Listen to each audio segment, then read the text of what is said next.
Réalisateur, la main ingénieuse. Landry Foko, ça va? Voilà, vous êtes là dans le cadre de votre émission.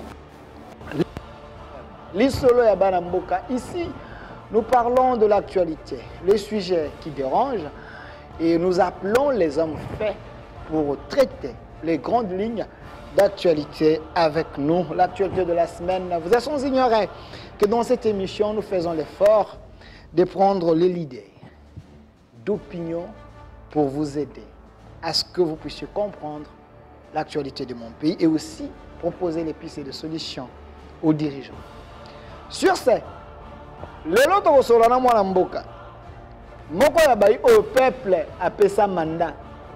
Moko ya bai au peuple qui na urne qui ko voter, akoli mbula habité, nako kana ko voter pour na monete yeso akei na parlement na ndako yo. Papa Mboso aza ko gérer akopesa biso ba solution na makambo na biso. Mais le lot bi tête, to benga enani. Aya to solo là. Je ne sais pas, Ndeko Konodo, ici, mon invité est déjà là. Akoyi Kokota. Ah, l'Isola Banamboke, c'est Bandaki. Il ne peut que faire son entrée. Voilà, l'honorable est là. Honorable Grégoire Kiro, député national. Azako Sala entraîne, Mobile Kitok, Mobile Aboigna, honorable. Mbote na yo. Mbote papa. Vanda na yo, wana za nango kiti ya lisolarium. Ate ningani vanda mi pesa position ya kimia po awa oye alaba peuple azana posa ayo kabino ba imboka. Honorable Grégoire Kiro, député national, élu et réélu.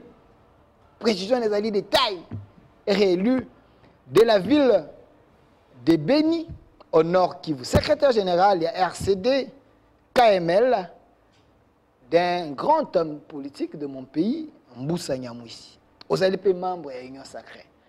Moi, Mboka, est-ce que vous vous sentez d'abord à l'aise dans la peau d'un député national? Bien sûr que je me sens à l'aise. Je ne me sentirais pas à l'aise. Pourquoi? À l'aise. Vous en êtes à l'aise? Bien sûr. Et ça charge, oh, mais ça charge, mais ça est le remonte pour qui parce que tu arrives dans la profession avant de comme député, mais tu tiki misala en haut, tu na service à peuple, donc c'est l'autre qui. En tout cas, moi je me sens à l'aise comme député. Vous vous sentez à l'aise comme député, mais vous êtes élu et réélu. Ce qui veut dire, vous avez des mandats. Vous changez la constitution. Bah, présenter comme ça, ça des mandats, il faut qu'il y ait un troisième, il faut changer la constitution. Et ça, on a changé la constitution. Des mandats déjà. Tu es légaliste, c'est-à-dire, en ce qui concerne le mandat des députés, hein, il faut qu'un mandat mi-balé, non, tu peux faire autant de mandats. Autant de mandats au Lingi comme ça, là, ceux qui ont peuple la PCO confiance, au Rozong, à 5 fois, à 10 fois, donc c'est ça. Bien sûr que... On a parlement,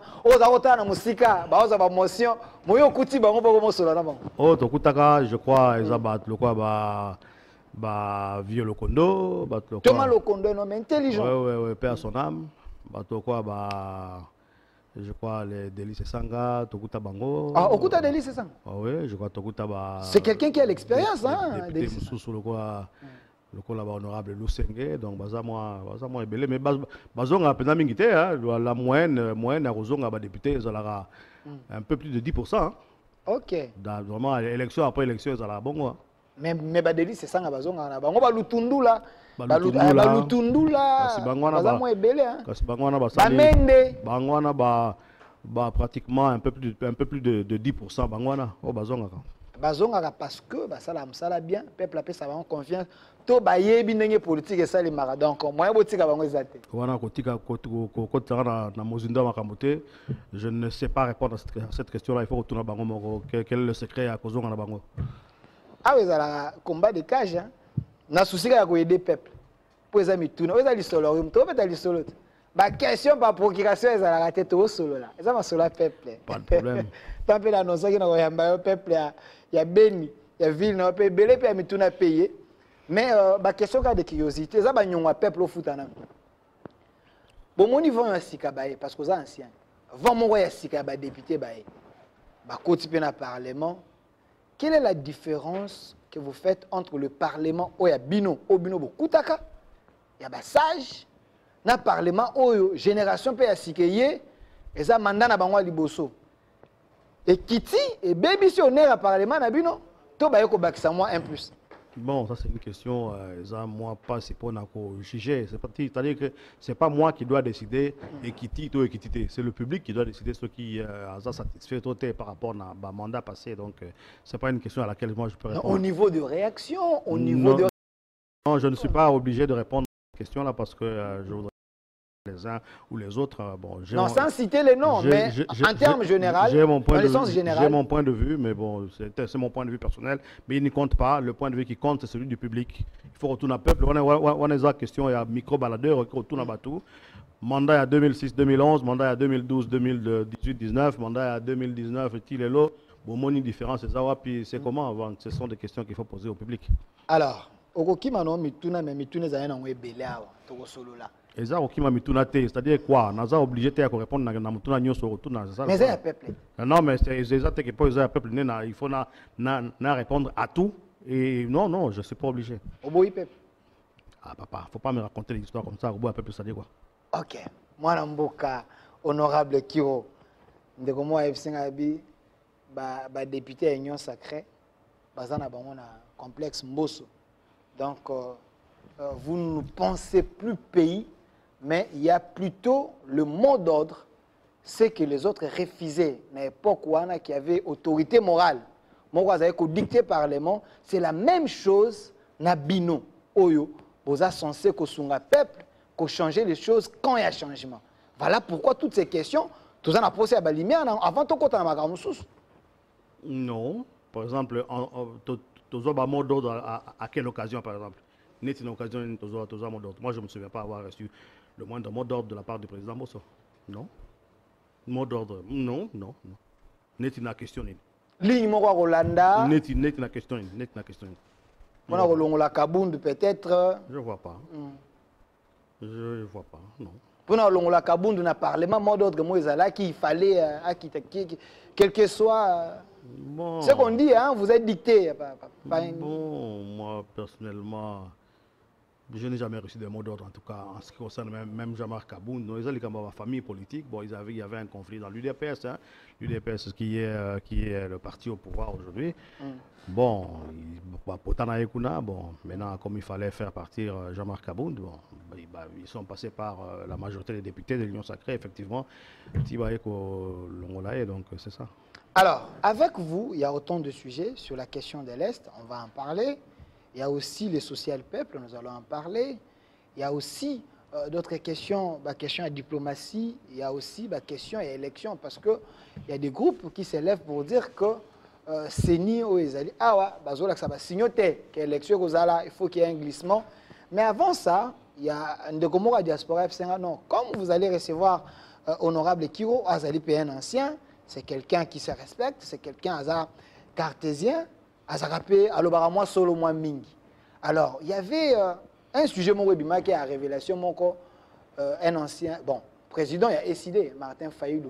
Alors qui était député national à 21 000 $. Et puis ça peut moi sans peuple à souffrir. Est-ce honorable peut nous dire si l'homme avait raison, il voulait se faire une santé politique? Tous aura 21 000 $, ça je peux le confirmer. Je ne voudrais pas m'appesantir sur la question. En tout cas, ils auront 21 000 $ et puis ce n'est pas décent sur la maramba salaire à Batou. Netio on a tout salaire, c'est combien donc ce sont des questions qu'on ne débat pas sur la place publique. En tout cas, en tout état de cause, il y a que montant on a 21 000 $, balobaki et ça l'okuta. Donc Martin Fayulu aussi. En tout cas, ils ont 21 000 $. Donc on peut dire à Kossi, c'est vous qui le dites, mais en tout cas, c'est pas 21 000. Mais c'est ça et honorable Kassé quoi, eux affirment. La preuve, il y a même une commission hein. Au Bengi Pobayo Kabango, c'est ça nous dit que ce qui télévisé dans le public va démontrer noir sur blanc que vous arrivez jusqu'à 20 000. Le problème, ce n'est pas celui-là. Tu as 21 000 $. Une personne ne saura prouver que tu as 21 000 $ parce que 21 000 $ exact. Vraiment, c'est tout ce que je peux dire. Ok. Réduction des trains de vie à l'institution. Et ça peut souci. Il y a des gens qui sont belés. Les députés Bolingi Biloko Anate. réduction de vie, il y a bien instruction. Non, non, bon, c'est la mission que tu vas député. Dossier, on a peu, bon, sur la honte, on a parlé. La réduction du train de vie des institutions, Ezali et Logomoro, il fallait tout le Belango. C'est une réalité, c'est-à-dire qu'il faut tenir compte des réalités économiques, hein, socio-politico-économiques du pays. Il faut train de vie à l'institution Equita, et ce n'est pas la première fois qu'il y a Equita. D'ailleurs, je me souviens que dans le mandat, il y a les cas qui, à un moment donné, frais, disons, tout ce qu'il y avait comme rémunération et à personnel politique, là, je crois, 30 ou 40%. Donc, ce sont des choses qui sont tout à fait normales par rapport à la situation du pays. Ce qui c'est normal qu'on en parle, qu'on parle de la réduction du train de vie des institutions. En tout cas, personne ne pourra s'y opposer parce que si ça s'impose à nous, en tout cas, je ne vois pas comment on peut refuser. On vous reproche, Binoba élu, Binoba autorité budgétaire, que vous en parlez de manière superficielle. Mais beaucoup t'as fonté parce que c'est comme si Bolingui n'a binoté. Il y a les institutions qui consomment plus de 50%. Il y a Mbongo, mais le petit peuple, Azako fout les prix les plus durs. Bozako beta peuple kara, bato batindi bino na parlement, c'est l'obande de Bazako. Non, non, effectivement, la réduction du train de vie des institutions, il faut ça là. Mais ce qui doit aussi être fait, ils ont dit augmentation à la recette de l'État. Ok. Vous comprenez? Il faut mon à l'État et bakisama. Or, na mo yelelo, mon ezo bakisama. Oui, il y a toutes les chances, suivant ma prévision aux Ezali, il y a toutes les chances que tout ça année avec la fin exercice, donc fin décembre, comme on a réalisation à plus de 12 milliards de dollars. C'est quand même une grande première depuis Mokango et Bana. Hein, le régime passé, ça les 18 ans, à chaque fois, la recette est autour de 4 milliards 500 millions, 5 milliards 500 millions parfois. Mais en tout cas, c'est quand même la première fois que Moka Congo, la recette, il y a plus de 12 milliards de dollars. Et le projet de loi de finances, Tozako Lingato est examiné dans les jours qui viennent. Certainement que nous serons encore au-delà même des 14 milliards au gouvernement a proposé. Donc les perspectives sont bonnes. Donc c'est ça le vrai challenge. Tout le Kambongo, tout le trésor de manière à ce que toutes les questions économiques, sociales, etc., elles à la régler.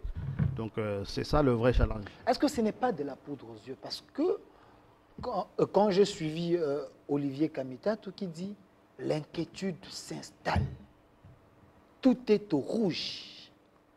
Mais vous nous parlez ici à la prouesse que Tozo Komatina a 12 milliards, ainsi de suite. Mais Bandeko, il y a Sira Kabila, 4 milliards, 5 milliards. Mais souffrance, c'est une réalité. C'est une réalité. Est-ce que ce n'est pas de la poudre aux yeux? Ce n'est pas de la poudre aux yeux. C'est pas du tout de la poudre aux yeux. C'est-à-dire quoi? Le contexte international est lourd. Et ça dit tel que, avec ce qu'il y a eu comme pandémie, ça s'appelle pandémie, c'est ça? Covid-19. Hein? Ils appelaient ça pandémie. Hein? Il y a eu le Covid-19. Il y a actuellement la guerre entre la Russie et l'Ukraine qui impacte négativement Makamunyo, sur l'Italie, qui est à Mokele Mobimba. Donc, c'est ça, ce sont des situations. Disons, ils ont origine moro exogène. Donc, ils ont libanda. Il y a même une crise, il y a une livraison, il y a produits pétroliers, carburant, ils ont Mais moi, j'ai été surpris de voir même que, dans Nathalie, l'information, on a mon qui est plus développé que nous, le quoi, France, fil au monde, 2 jours dans la station service. Donc, c'est une situation où ils allaient. Mondial, les RDC, KKT. Donc, ce que nous vivons aujourd'hui, en tout cas, il y a quand même quelques avancées qui sont en train d'être faites. Dans le but, en termes de mobilisation des recettes internes, il y a des gros efforts qui ont été faits ici et qui vont continuer. Et à partir d'un moment, on a comment améliorer il y a des travaux qui se font en termes d'infrastructure. On n'en parle pas assez. Pourquoi on n'en parle pas assez? C'est vrai ça? On n'en parle pas assez. Je ne sais pas pourquoi. Bon, vous vivez à Kinshasa, nous vivons à Kinshasa. Nous sommes quand même témoins comment dire, des routes qui sont en train d'être arrangées. L'avenue qui. Elengue, ça on a. Elengue, ça fait. Si vous avez des images, aidez-nous. Elengue, ça fait plusieurs décennies. On a Baki Pakangote. Mais Lelo et Lengue, ça c'est une réalité. Bazoko aussi le Sango. Moi j'habite du côté de ma campagne. Mais l'avenue, comment ça, l'allée verte. Allée verte. Mais ça fait plus de 20 ans, l'allée verte, dans la Maboulou, Aboulou, Goudron, ça a sauté. Dans zéro trou. Mais dans moi, il y a Lelo, dans le monde, quand même que il y a une évolution. Là, je ne parle que de Kinshasa. C'est que vous avez vu. Je ne parle que de Kinshasa. Là où je passe, je prends voilà. par exemple ce qu'on est en train de écoutez, c'est extraordinaire. Moi, je prends par exemple des communes, ma commune, il y a Kintambo, il y a des avenues qui n'avaient jamais rêvé qu'elles allaient asphalter. Mais moi, elle est là. Station ma campagne, na Simawana, il y a des routes. Mais voilà, donc rien que pour Kinshasa, c'est ça la réalité de Kinshasa. Maintenant, on n'en parle pas assez. Pourquoi on n'en parle pas assez? Certainement qu'il y a des problèmes au niveau de la communication, la cellule de communication du chef de l'État au fond d'Abamote. Mais bon, je crois que de ce côté-là, il faudrait quand même qu'il fasse les efforts. Il y a des choses qui sont en train d'être faites par le régime Tshisekedi et dont on ne parle pas assez. On dit qu'ils ont une goutte d'eau dans un océan parce que ça ne se sent pas au niveau de la population. Malgré notre chaîne Univers, on balance quand même les éléments, au régime Ezali Kosala, mais vous savez quoi? Vous savez quoi? On a l'impression qu'ils allaient goutte d'eau dans l'océan. Compte tenu de la situation où le régime Écoutaki. On a trouvé un pays dans le chaos le plus total. Vous dites? Dans le chaos le plus total, sur le plan des infrastructures, il n'y avait rien du tout. Là, vous jetez l'opprobre sur Kabila et sur 5 chantiers. Non, de la modernité. Non, écoutez, ils sont restés. Vous étiez député. Excusez-moi, ils sont restés aux affaires 18 ans durant. Le résultat, il est là. Là, nous ne parlons que des infrastructures. Moi, comme député de l'Est, je ne peux pas ne pas parler de la situation sécuritaire là-bas chez nous. La situation sécuritaire. Ça, c'est un autre point, on va en parler. D'accord, on va en parler. Restons sur les infrastructures. Donc, il y a des choses qui sont en train d'être faites et qui seront bien visibles, qui seront très visibles à partir du moment où on lançait effectivement le programme il y a 145 territoires. Parce que dans toutes les... Le développement à la base. Le développement à la base, dès que les travaux seront lancés, eh bien, dans toute la République, tout le monde va constater qu'il y a au moins une école par-ci, il y a une route de agricole par-là, un hôpital par-là, et ça va se faire partout en même temps. Donc voilà, un peu de patience, vous allez voir que tout le monde va voir qu'il y a quand même des efforts qui sont en train d'être faits. Évidemment, ce n'est pas suffisant. Ce n'est pas suffisant compte tenu de la situation du pays. Hein, le pays était vraiment à un niveau tellement bas que même quand vous faites ce qui est en train d'être fait aujourd'hui, on a l'impression que ce n'est pas suffisant parce qu'effectivement, c'est encore une goutte d'eau dans l'océan, mais il faut laisser le temps au temps. Les choses vont finir par s'arranger et être surtout visibles. Honorable Kiro, sincèrement, je ne vais pas vous pardonner. Il y a des questions, vous pouvez répondre ou pas, mais je pense que vous devriez avoir honte, vous les députés. Pourquoi? Je pense que vous devriez avoir honte. Pourquoi, s'il vous plaît? Vous êtes au pouvoir. Vous êtes dans l'union sacrée. Oui. Quand vous êtes au pouvoir, on ne s'en plaint pas. On vient au pouvoir pour donner des solutions à la population. J'ai l'impression que vous êtes trop dans les promesses. Ça fait presque 4 ans. Est-ce qu'il faut toujours promettre les peuples? Non, je crois que quand vous dites 4 ans, il faut recadrer certaines choses. Il faut savoir que sur les 4 ans là, de mandat de Félix Tshisekedi, il y a 2 où il a co-géré avec le FCC. Il avait la signature. Il a co-géré avec le FCC parce qu'il n'avait pas la majorité au Parlement. Et ces gens du FCC, des amis du FCC, ils ont tout fait pour mettre les bâtons dans les roues de Félix Tshisekedi. C'est une réalité. C'est une réalité. Ilunga Kamba, qui était le Premier ministre, il a rendu la vie impossible et difficile au président. Écoutez, quand on aura fini l'émission, je vais vous montrer juste 2 preuves, 2 interventions des anciens présidents des chambres parlementaires tendant à dénigrer le président Félix Tshisekedi. Dans Janine Mabunda et Alexis Tambou Mwamba. Je vais vous les montrer. C'était des républicains. Ce ne sont que quelques preuves pour vous montrer que ces gens ont tout fait pour bloquer l'action du chef de l'État. C'est une réalité. Maintenant qu'il a les mains libres, il les a. Mais depuis combien de temps il les a? Et depuis qu'il a les mains libres, vous voyez qu'il est en train d'essayer de faire quelque chose. Il faut laisser le temps au temps, compte tenu du fait que le pays a été mal géré ou même pas géré pendant plusieurs décennies. C'est ça la vérité. Et qu'on avait raison pour dire qu'on était dans un non-État. Il ne faut pas s'attendre à des miracles. On était dans un non-État depuis plusieurs décennies. Ça ne date pas seulement du président Joseph Kabila. C'est même avant lui. Donc la situation du pays n'était pas reluisante du tout. Il ne faut pas s'attendre à des miracles, il ne faut pas s'attendre à ce que en 3 ans, à 4 ans, les choses changent du tout au tout et qu'on devienne, je ne sais pas, comparable à un pays européen. C'est impossible. Donc le chef de l'État avait raison quand il avait dit Mboko esi ekufa kala. Ben écoutez, ça vient de sa bouche, donc c'est lui qui peut dire que Koufa. De toute façon, Mboka ngo, Togolobate ke Mboka, et Zalaki, il y a bien. Non, en vérité. Donc Bachadari Bamova. Oh papa. Bachadari Bamova, Batona Nyonso na Bajera, ba José Makilo na mona kazo sala ba Europe na nini. Aina maquette mo basala. Yom to tanga ba kombo. Kasi bato ba Jera na tangelo. Biso totala ka makambo. Ba minaku ba président assemblée nationale. Il y a ba résultat. Les résultats, c'est quoi? Résultat, ils ont quitté dans un mandat, tant et si bien que candidat Oyo, président Joseph Kabila, Ponaï, que non, voilà, on est dauphin en Aïe, Boya qui est partout, il y a même des endroits où il n'a même pas pu aller en campagne électorale, il Nord Kivu, il n'avait même pas été là-bas. Voilà, parce qu'il y a des qui donc c'est ça. Mais il y avait quand même, parce que le bilan, j'étais avec Batomata Tapong, ils ont dit quand même que Samalou Konde aujourd'hui que vous vantez, et il n'est même pas comparable à Matata Pogno. Matata Pogno a laissé des choses au bino régime à l'élo, vous allez bénéficier d'en mais boye binde ko battre la yangote, boye na jouissance, n'engue bango bazar ko boye na jouissance, vous avez bébé sagnos, donc vous êtes dans un désordre organisé, bino union sacrée. Moi je prends comment dire, des indicateurs objectifs. Ok. Il y a des agences de notation. Il y a des pays par rapport à comment ils appellent ça? Ils appellent ça le risque pays. Okay. Mais pour la première fois, la RDC a été classée, disons, en ordre utile, c'est-à-dire au-dessus de 50% par rapport au risque pays. Donc il y a encore des risques en termes d'attrait des investisseurs, etc. Hein? Mais il y a des améliorations notables. Il y a des agences qui ont pignon sur rue sur le plan international. Les agences quoi, Moody's, Standards Floor, des choses comme ça. Les agences ont noté Moka et la RDC, en tout cas, na note positive. La dernière évaluation a été faite à Kinshasa il y a 1 ou 2 semaines. Nous étions, je crois, on avait vu sous pourcentage, mais en tout cas, ce n'était pas moins de 50%.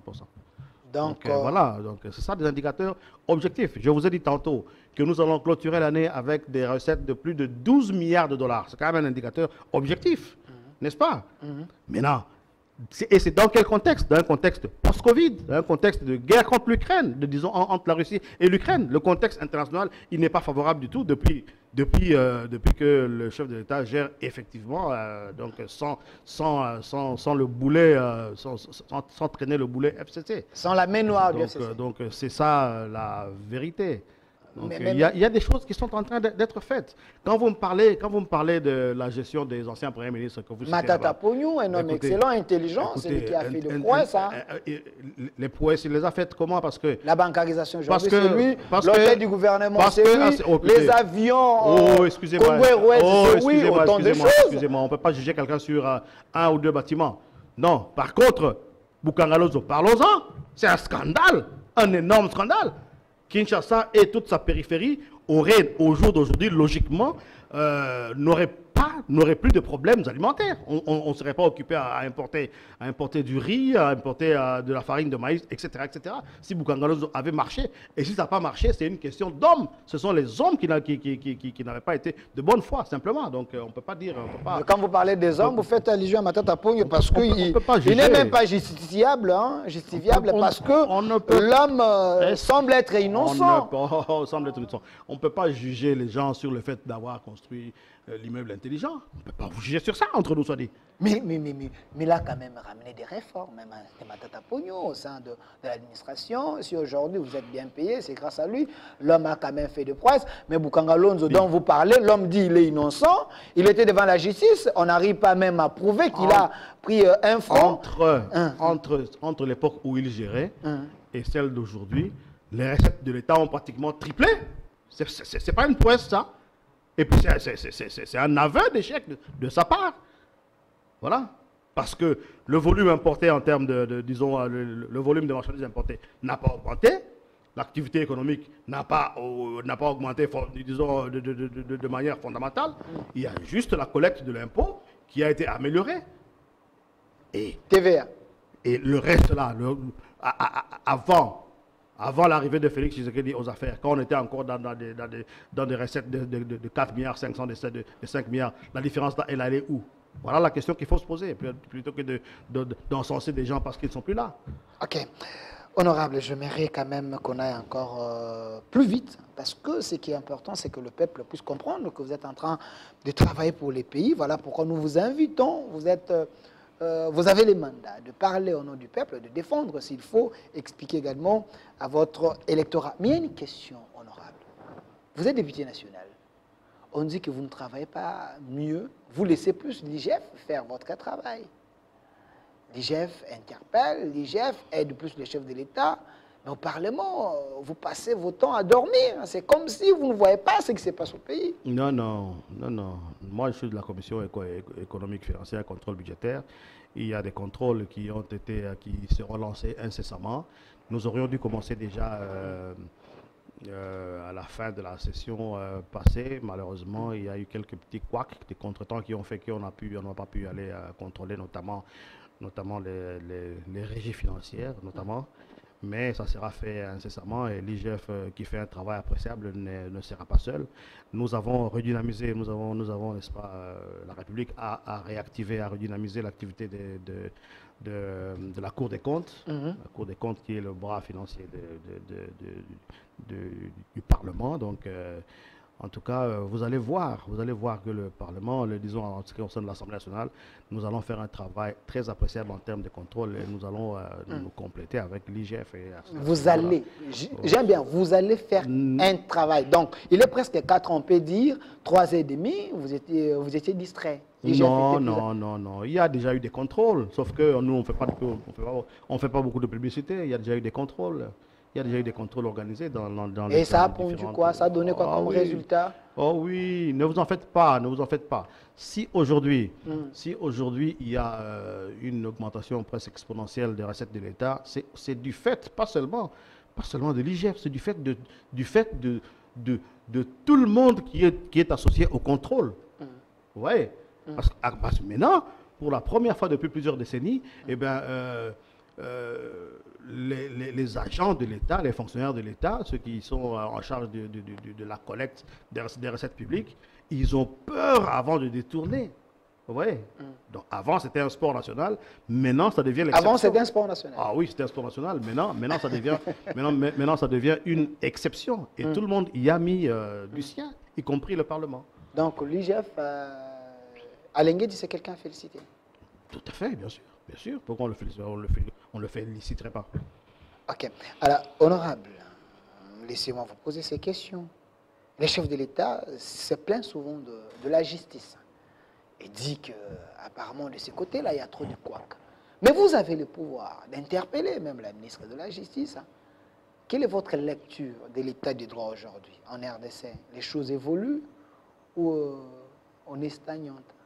La justice est stagnante. Vous parlez de la justice ou bien de l'état de droit? Donc, quand je parle de l'état des droits et la justice, ça marche de faire. Moi, je crois que la justice est à l'image du pays. On ne peut pas s'attendre à ce que ça ne marche pas partout, sauf pour la justice. Ça ne marche pas un peu partout, donc il n'y a aucun domaine de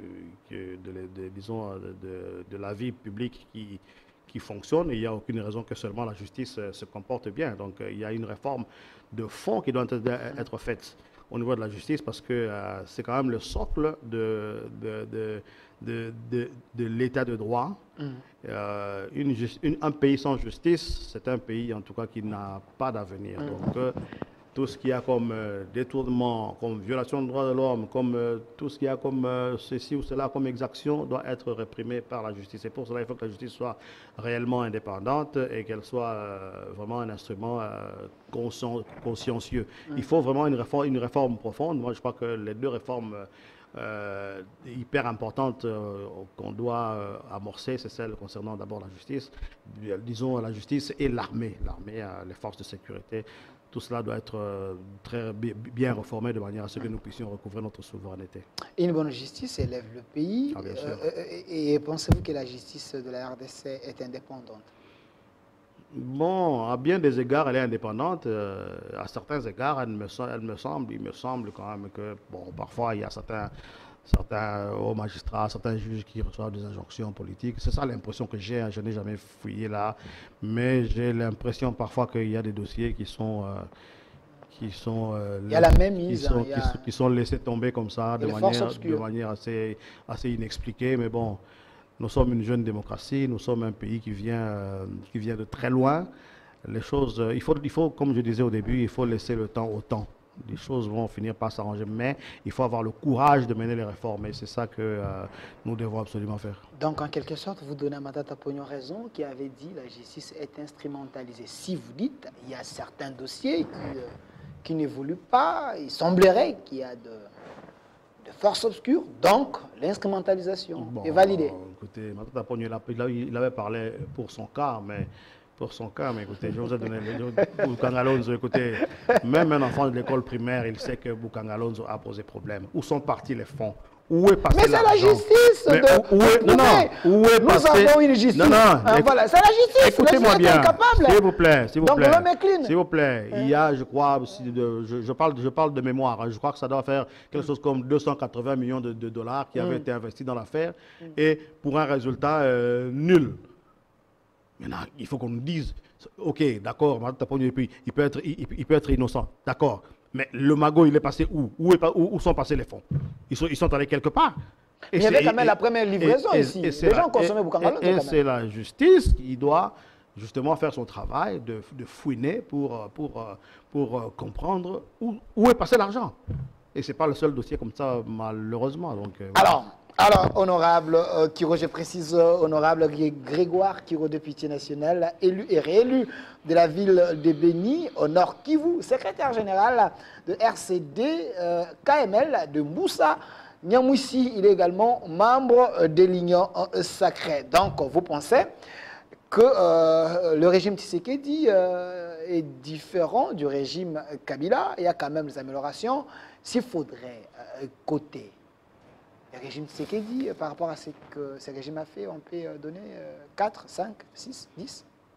Bon, je ne vais pas me hasarder sur ce chemin-là. En tout cas, tout ce que je peux dire, c'est que par rapport au régime passé, il y a vraiment une nette amélioration sur tous les plans. Bien sûr que sur le plan social, les choses posent encore problème.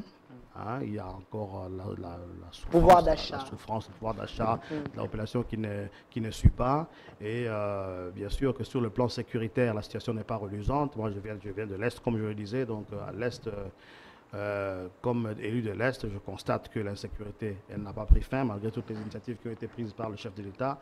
Donc sur ces plans-là, il y a beaucoup de choses à faire. Les choses n'évoluent pas de façon satisfaisante pour l'instant, même s'il y a des initiatives qui sont prises, mais sur beaucoup de plans, il y a des avancées très très significatives. Je vous ai parlé par exemple de l'augmentation des recettes. L'éducation aussi. La gratuité de l'enseignement, c'est une réalité. J'étais avec un député du territoire de Beni et un autre du territoire de Lubero qui me disent que c'est Honor Kivu qui me disent que la gratuité de l'enseignement là-bas c'est une réalité. Est effective. Effective et bien perçue par la population. Donc, ce sont des réalités qu'on peut pas nier. Maintenant, quand vous prenez aussi les droits de l'homme, par exemple. Les droits de l'homme, enfin. C'est le jour et la nuit entre le régime Kabila et le régime. Vous êtes sûr? Absolument. Il y a des cas que l'opposition est en train de bondir. Bien sûr qu'il y a des cas. Les cas récents de François Béat, on dit qu'on n'a même pas respecté les droits de l'homme. Moi, j'ai reçu Kapiamba qui dit oui, on avait arrêté François Béat, mais on n'avait pas respecté les normes, mais du moins, il était bien là où il était à la NER. Il était bien là-bas, entre nous. Entre nous, est-ce que ce qui se passait à la NER il y a quelques années et ce qui s'y passe maintenant, il n'y a pas de changement, il n'y a pas de différence? Enfin, Donc Kalev était... À l'époque, quand on parlait du nom de celui Kalev, quand on parlait du nom de celui que vous citez là-bas, du nord au sud, de l'est à l'ouest, c'est tout le monde qui tremblait. Tout le monde tremblait. Mais aujourd'hui, les responsables de l'ANER, ils ne sont même pas connus. Ça veut dire qu'ils font un travail de fonctionnaire. Donc l'ANER est devenu humanisé. Oh oui, oui, il y a humanisation. Il y a humanisation. N'oublions pas qu'à l'occasion de certaines marches, le régime Kabila a tiré dans des églises. Ce sont des réalités. Vous dites? Dans des églises, il y a eu des morts dans des églises. Lors des marches de la Senko. Oh oui, ce sont des réalités. Donc, vraiment, non, le régime Kabila et le régime Tshisekedi, à bien des égards, c'est le jour et la nuit. Hein. Donc, c'est entre l'ange et le diable. Il n'y a même pas de comparaison possible. Alors, sur le plan sécuritaire, parlons-en. Parce que les sujets semblent divisés. J'ai suivi quand même l'honorable Vital Kamerhe avant d'arriver à l'honorable Vital Kamerhe. Quelle est d'abord la situation sécuritaire de l'Est, et surtout votre province? Vous avez quand même les échos, parce que vous avez votre base, c'est là-bas. Vous avez quand même les échos? La situation sécuritaire au Nord Kivu notamment, elle n'est pas reluisante. Vous savez qu'il y a eu des initiatives qui ont été prises par le chef de l'État, parmi lesquelles la dernière c'était l'état de siège. L'état de siège qui avait été salué par l'opinion publique, par tout le monde. Mais on constate depuis quelque temps que l'état de siège non seulement ne ramène pas la paix, mais en plus se comporte plus comme, disons, on vit une espèce d'état policier. État policier où, où les autorités sont plus préoccupées par les aspects administratifs, de la mobilisation des recettes, etc., plutôt que des aspects sécuritaires. Donc voilà, ceci fait que l'état de siège est décrié. Et d'ailleurs, la dernière fois que nous avons rencontré le chef de l'État, c'est il y a à peine 4 ou 5 jours, nous, comme caucus des députés du Nord Kivu et de l'Ituri, nous lui avons encore réaffirmé que la population ne veut plus de l'état de siège et qu'il fallait qu'il trouve autre chose, qu'on passe par exemple à l'état d'urgence, donc qu'il y ait une administration civile, mais que le pouvoir des militaires soit renforcé. Parce que l'état de siège, franchement, ce n'est plus défendable. La population n'en veut plus du tout. Donc, on dit plutôt que les autorités militaires s'élancent plus dans des commerces que de... Oui, voilà, donc il s'occupe... on m'a appelé, on m'a dit ça. Il ne s'occupe pas vraiment des problèmes sécuritaires et ça c'est vraiment dommage. En ce qui concerne le Grand Nord Kivu, disons notamment Beni, d'où je viens, à Beni, d'ailleurs aujourd'hui, ça fait 8 ans jour pour jour que les massacres de Beni ont commencé. C'est pour moi, d'ailleurs, j'aurais même dû commencer par là. C'est pour moi l'occasion de rendre un hommage vibrant à toutes les victimes de ces massacres, ceux qui ont perdu la vie, ceux qui ont perdu des membres de famille, ceux qui ont été blessés, traumatisés, ceux qui ne savent plus rejoindre leur champ, ceux qui ne savent plus faire leur commerce à cause de l'insécurité. Vraiment, je leur rends un vibrant hommage et je leur dis, la République ne vous oubliera pas, vous serez vengés et cette guerre-là prendra fin un jour. Donc, à Beni, vous savez, en 2019, fin 2019, le chef de l'État avait pris l'initiative de lancer des opérations qu'on avait appelées opérations d'envergure pour mettre un terme à l'activisme du ZDF. Maintenant, comme les choses avaient été pas bien préparées par l'armée, eh ben, on a assisté à quoi? Tous ces gens-là, tous ces ZDF, ils ont eu le temps de se redéployer un peu partout, ailleurs même que dans le Nord Kivu, parce que maintenant, ils sévissent plus du côté de l'Ituri, de l'Ituri en territoire de Irumu et en territoire de Mambasa. Donc l'insécurité a quitté ce qu'on appelait la zone qu'on appelle le triangle de la mort, dans le territoire de Beni, pour se déporter même du côté de la frontière ougandaise, donc en territoire de Beni, du côté de Rwenzori, et ainsi qu'en Ituri.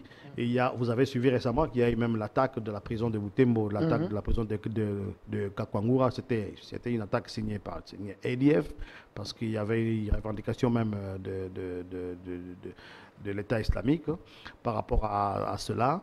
Donc on constate que la zone d'insécurité s'est étendue. Donc le bilan sécuritaire de notre régime, en tout cas jusque-là, il n'est pas reluisant. Il y a beaucoup de choses qui doivent être faites, mais le chef de l'État a au moins l'avantage de nous écouter, parfois nous élus.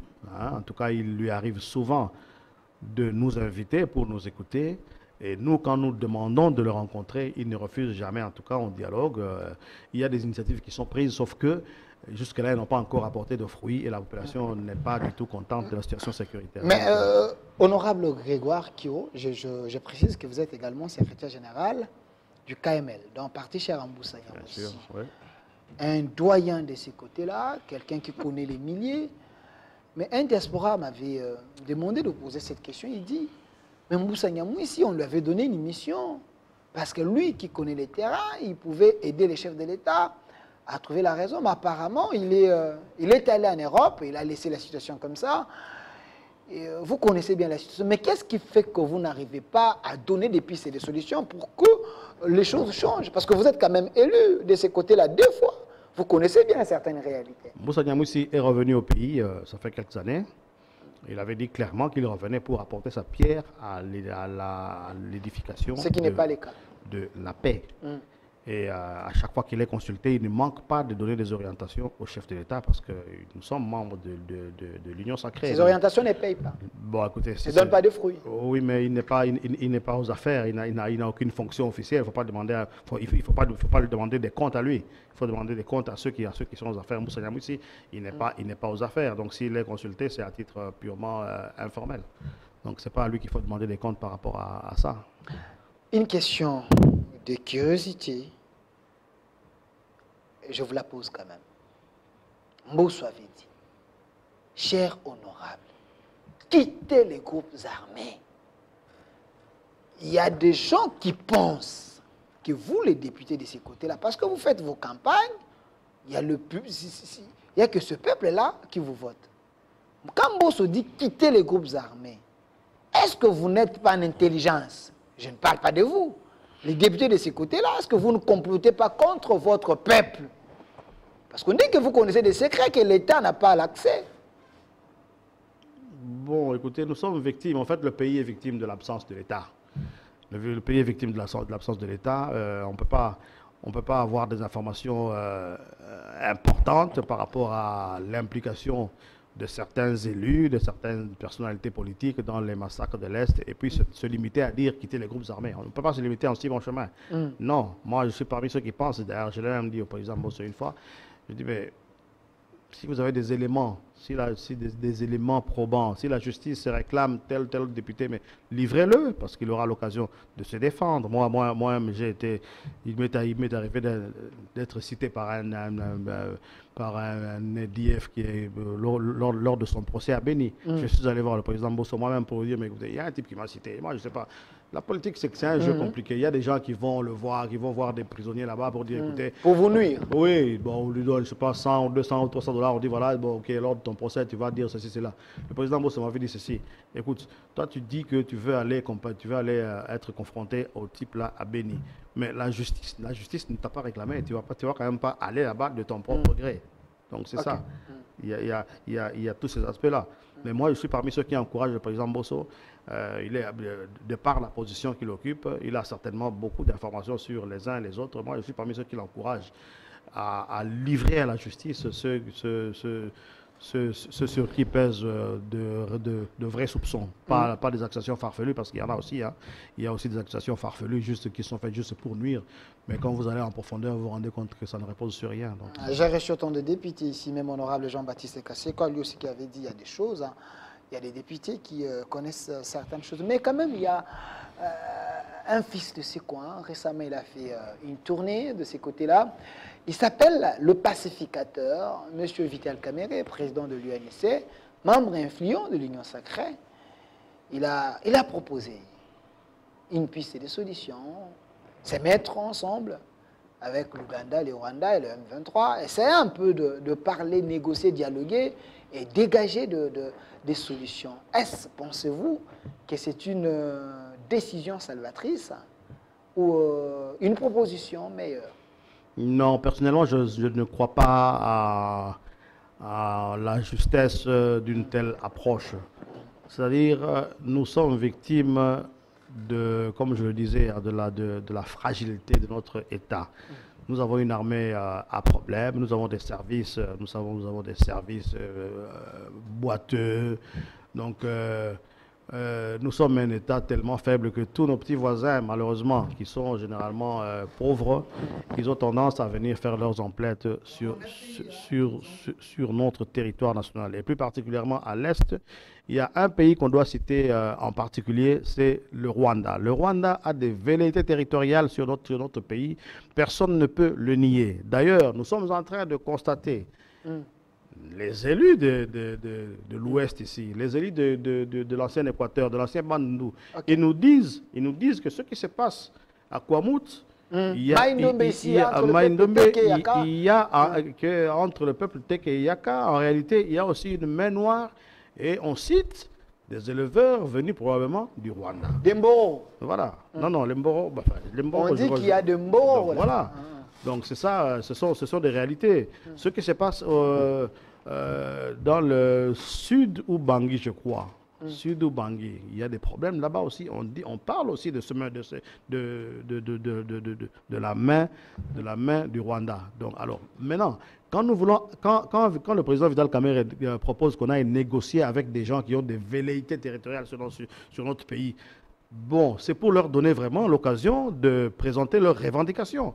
Ils ont créé de toutes pièces le M23. Le M23 n'existe pas, c'est l'armée rwandaise. Tout le monde le sait. Maintenant, qu'est-ce qu'ils auront comme revendication? J'anticipe. Ok. Ils vont dire, nous on veut que tous nos militaires, disons toutes nos, je ne sais pas comment on appelle ça, toutes nos troupes rebelles soient intégrées dans les FARDC, n'est-ce pas? Brassage. Or, tout le monde sait que ce sont essentiellement des militaires de l'armée rwandaise. Nous avons déjà commis l'erreur, il y a une dizaine d'années, de prendre au terme des brassages et des mixages tous les anciens belligérants du M23 et du CNDP. La conséquence, c'est que dans notre armée, nous avons des étrangers.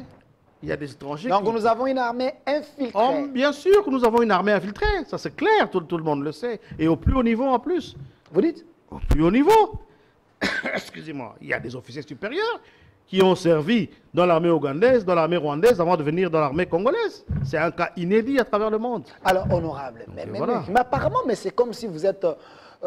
c'est comme si vous ne comprenez pas les dangers que guette la République démocratique du Congo. Si vous pensez que nous avons les étrangers dans notre armée, mais vous les connaissez, vous avez les listes, mais pourquoi vous n'arrivez pas à les mettre dehors?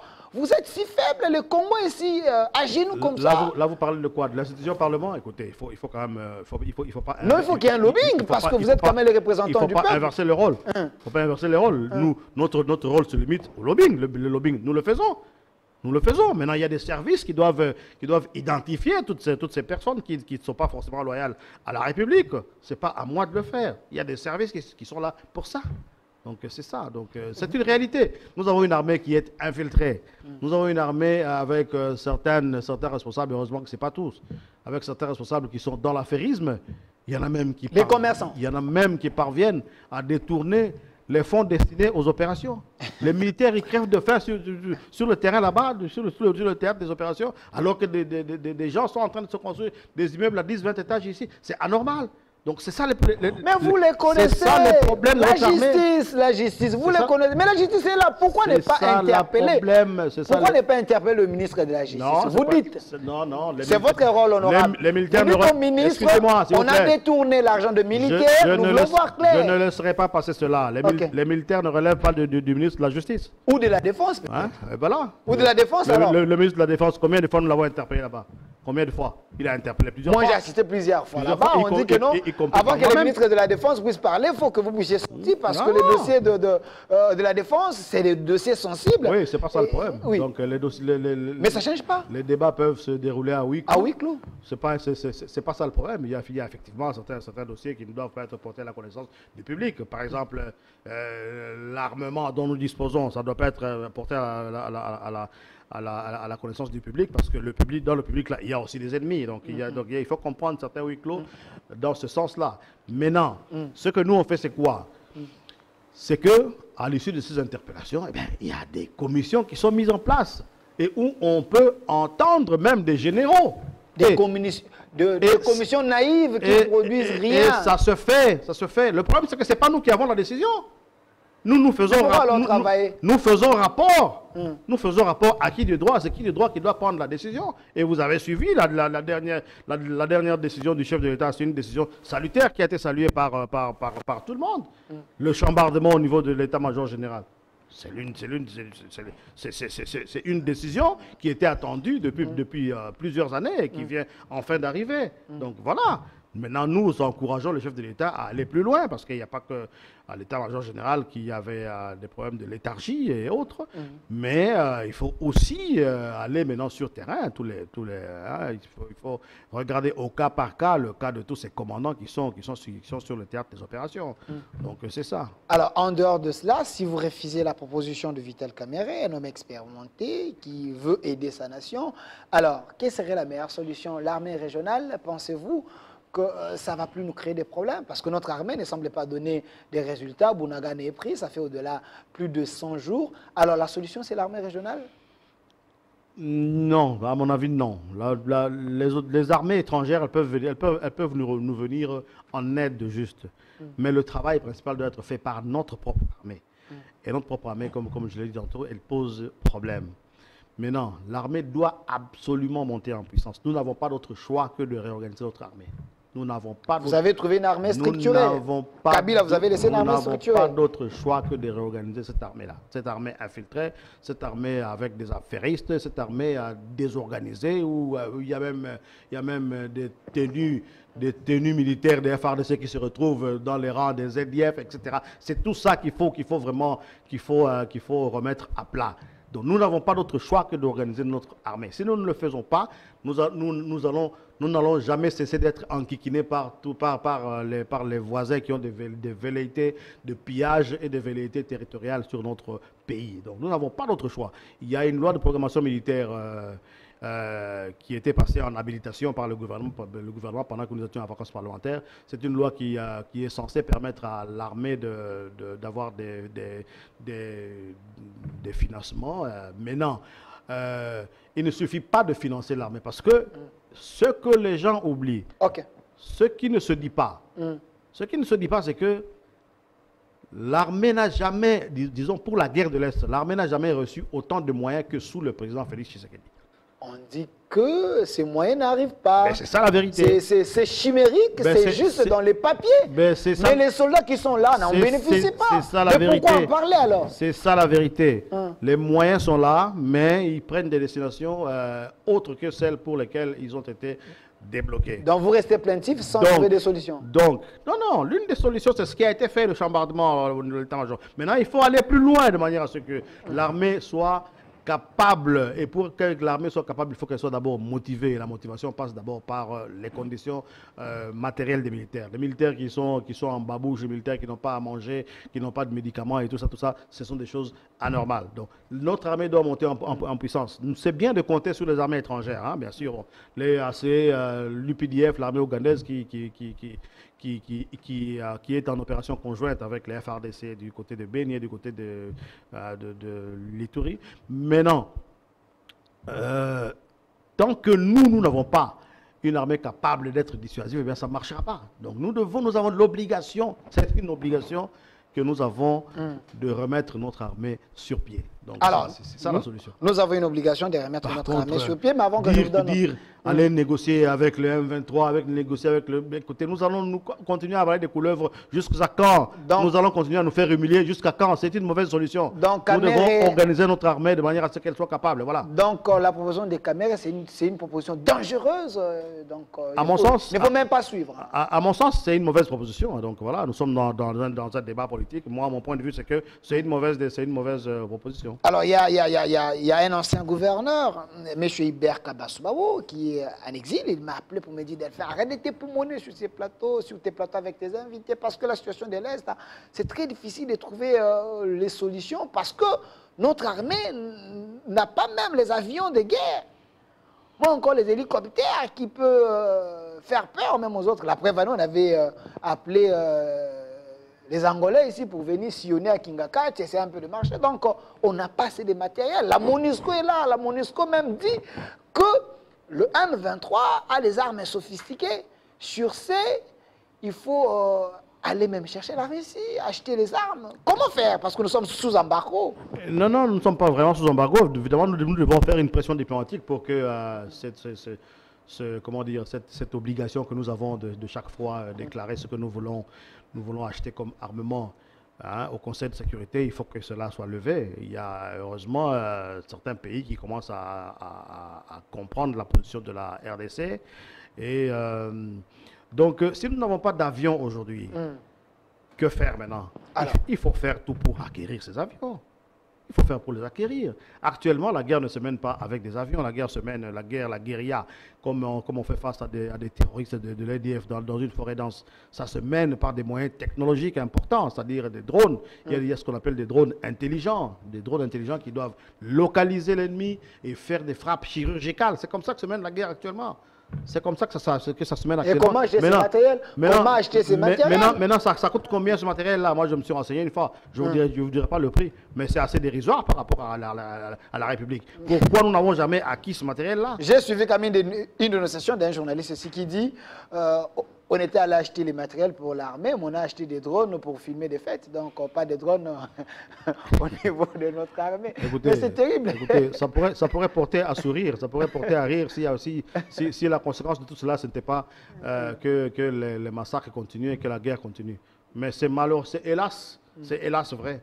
Il y a des autorités militaires qui avaient été envoyées acheter des drones et qui nous ont ramené des drones, des drones qui n'étaient pas capables d'aller au-delà de 2, 3, 4 km.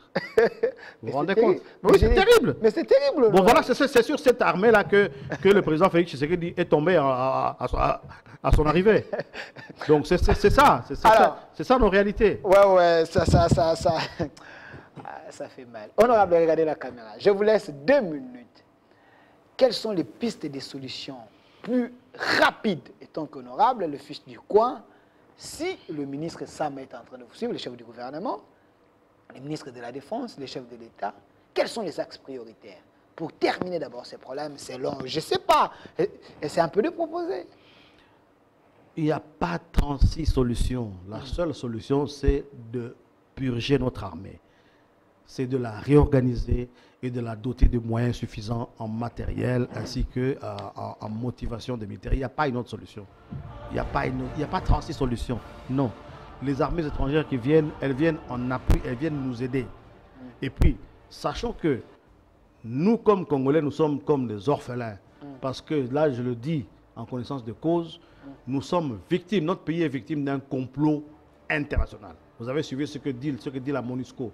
Comment la MONUSCO, c'est-à-dire les forces de toutes les puissances réunies, comment la MONUSCO peut nous raconter qu'elle n'a pas assez d'armement pour faire face au M23. Ça veut dire quoi? C'est un aveu d'échec et ça c'est très très très dangereux. Nous devons tirer toutes les conséquences. Voilà pourquoi donc, la population a même fait des marches pour réclamer le départ de la MONUSCO. Mais